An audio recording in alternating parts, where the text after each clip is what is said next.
नमस्कार, मैं हूं मनोज वर्मा और आप देख रहे हैं हमारा खास कार्यक्रम देश की बात। देश की बात में आज हमारे साथ हैं दिल्ली की पूर्व मुख्यमंत्री शीला दीक्षित।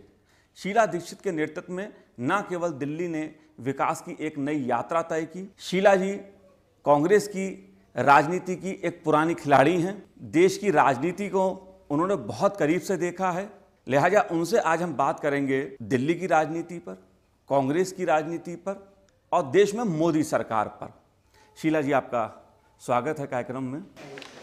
क्या बात है शीला जी, आप दिल्ली से हटी और दिल्ली में कांग्रेस बिल्कुल साफ हो गई। अब ये कहना बड़ा मुश्किल है कि मैं हटी तो साफ हो गई। एक माहौल ऐसा बन गया था, पिछला चुनाव जो है उससे पहले चुनाव में भी हम लोगों को एहसास हो गया था कि दिल्ली की जनता चेंज चाह रही थी। कुछ थोड़ी बहुत कमियां या कमज़ोरियां या लांछन जो केंद्र की सरकार पर पड़े थे उसका भी असर हम पर पड़ा।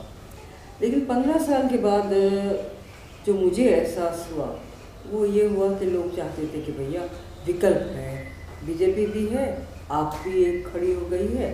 तो 15 साल कांग्रेस को देख लिया, तब किसी ने ये नहीं सोचा कि काम किया या नहीं करे, सब कबूल कर रहे थे। लेकिन बदलाव तो हो गया बदलाव। नहीं, ये कैसा चेंज था कि कांग्रेस का दिल्ली एक मजबूत गढ़ रहा है, आज़ादी के बाद से एक मजबूत गढ़ रहा है, और इस बार एक ऐसा हुआ एक भी सीट कांग्रेस को नहीं मिली। नहीं, क्या आपका दिल्ली से दूर जाना कांग्रेस के लिए नुकसानदायक दिल्ली में रहा? देखिए मैं आपको बताऊं, दिल्ली कांग्रेस का गढ़ नहीं रहा है। 98 में जब हम जीत कर आए पहली मरतबा, तब आश्चर्य हुआ था सबको कि भाई कांग्रेस आ गई यहाँ पर, तो बीजेपी का गढ़ है। लेकिन बदलाव हुआ और 3 मरतबा कांग्रेस को ने जीता। और जो हमने एमपी की सीट्स दी वो 7-6 गई वहाँ पर, तो ऐसा एहसास होने लगा कि अब दिल्ली कांग्रेस का गढ़ हो गया। उसमें मैं समझती हूँ कि ये कह देना कि सिर्फ मेरा ही एक कंट्रीब्यूशन था, ऐसा नहीं था। हमने सब मिलकर जो कार्य किया, बहुत सारी चुनौतियाँ आई। केंद्र की सरकार पहली मरतबा भारतीय जनता पार्टी की थी, पर उससे भी सोचा और हमारा अप्रोच यही रहा कि भैया ये कैपिटल नगरी है, तो इसमें आपके भी हित की बात है कि जो दिल्ली के लिए काम हो। मेट्रो तब आई और ये दिल्ली को आप और स्टेट्स की तरह ट्रीट न कर सकते हैं, न करना चाहिए, क्योंकि देश की राजधानी है। तो कांग्रेस की एक छाप पड़ी, काम हुआ। और इतना हमारे सामने चुनौती ये भी थी कि किस तरह से कांग्रेस भी बटी हुई थी, पूरी तरह से बटी हुई थी खेमों में जी। मेरा फ़ायदा ये हुआ कि मैं उन खेमों को जानती नहीं थी, मतलब ना इंटरेस्ट था, ना किसी को जान, ना कोई मेरे पक्ष में था ना विपक्ष में था। हमारी कांग्रेस अध्यक्षा सोनिया गांधी ने जो तय कर लिया वो सबने मान लिया और हम जीत गए। और हमारा प्रयास फिर यही रहा कि हम पार्टी को इकट्ठा रखें। वो उसमें हम काफ़ी हद तक सफल रहे, हालांकि तनाव लगू रहा। पीसीसीज में और कांग्रेस की सरकार में तनाव बहुत रहा जी। जो भी पीसीसी का अध्यक्ष आया वो उससे तनाव पैदा हुआ। लेकिन क्योंकि कांग्रेस पार्टी विधानसभा में स्ट्रांग थी और जिस तरह से हमारे एमएलए ने काम किया वो सब ओवरकम हो गया। लेकिन 2013 में जो चुनाव हुआ तो वो लगने लगा था कि अब की बार विकल्प मिल गया है लोगों को। नहीं, आपके नेतृत्व में इतना विकास दिल्ली में हुआ, जी।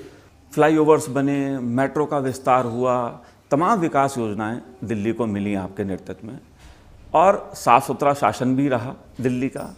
क्या केजरीवाल जी की जो राजनीति थी उसके मुकाबले विकास कमज़ोर पड़ गया? हाँ, बिल्कुल, क्योंकि केजरीवाल जी की राजनीति ये थी, मैं ये भी आपको ऊपर पूछ जाएगा बिजली आपको कम दरों में मिलेगी, पानी आपको कम दरों में मिलेगा। केजरीवाल जी के आप अगर जो भाषण देखिए या उनकी मैनिफेस्टो देखिए या राजनीति के देखिए, उनमें से कहीं दिल्ली के विकास की बात नहीं करी। ये नहीं हुआ हाँ हम दे देंगे, ये फ्री बीज जिसको अंग्रेजी में कहते हैं, उनका बौछार कर दिया कि भैया ये हम कर दिए। और फोटोज भी उनकी निकलने लगी कि कहीं जाके बिजली की तारें काट रहे हैं कहीं। और ये एक उन्होंने एक माहौल ऐसा बनाया कि जितनी बिजली की कंपनीज हैं या जो पानी चलाने वाले लोग हैं, देने वाले लोग हैं, सबके सब करप्ट हैं।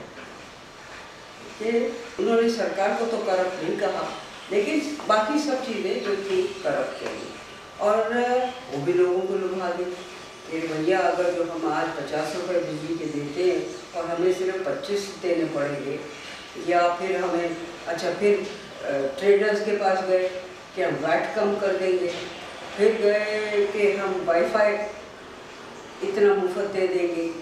तो उन्होंने हर चीज़ में ये एक फेंका आकर्षण कि भाई सब चीज़ें मुफ्त हो जाएंगी, दिल्ली बहुत नहीं दिया। हम लोगों ने कहा, लेकिन उस वक्त माफ़ करिए न तो मीडिया उसको उठाने वाला था, चाहे कोई भी मीडिया हो, चाहे ये हो टीवी वाला हो या कि भैया आप नहीं कर सकते हैं, कुछ चीज़ें ऐसी हैं जो नहीं कर सकते। आप सब्सिडी दे सकते हैं, लेकिन अगर बिजली की दरें हैं उस पर खरीदनी पड़ेगी ना। कलकत्ते को भी खरीदना पड़ता, मद्रास को भी, बम्बई को भी, तो दिल्ली को कैसे मुफ्त में मिल जाएगी या कम दरों में मिल। सब्सिडी दे सकते हैं, सब्सिडी दी जा रही है उन लोगों को जिन लोगों को इतने यूनिट इस्तेमाल करते हैं, वो ही करने जा रहे हैं केजरीवाल। जो मुझे याद है आपकी सरकार ने भी वही सब्सिडी देके करा है, बिल्कुल वही करने जा रहे हैं।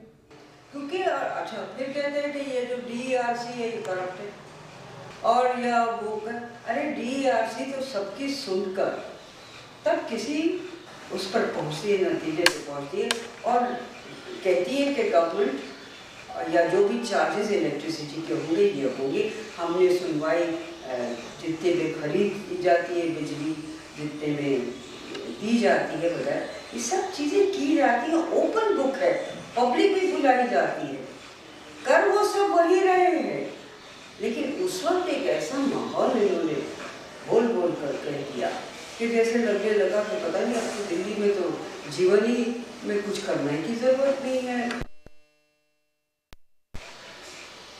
तो वो उन्होंने लुभाने से मिठास तो नहीं कहूँगी, लेकिन हाँ एक दबंगी से बातें ऐसी करी, तो ये कर दूंगा मैं, वो कर दूंगा मैं, वो कर दूंगा, करके दिखा।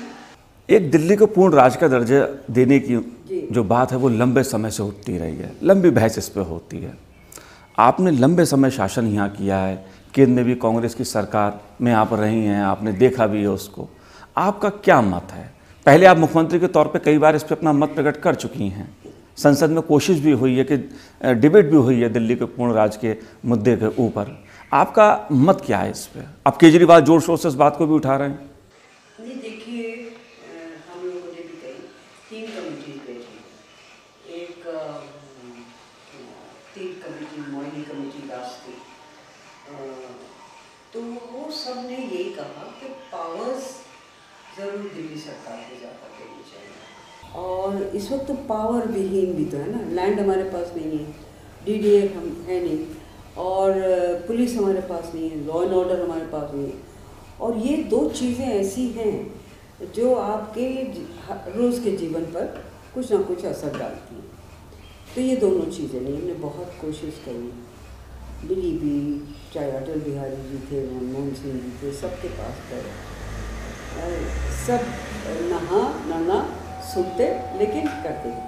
मोइली साहब ने ये ज़रूर कहा था, और वो हमारा भी राय थी कि आप VIP पुलिस सिक्योरिटी वो तो गवर्नमेंट ऑफ इंडिया के पास रहनी चाहिए।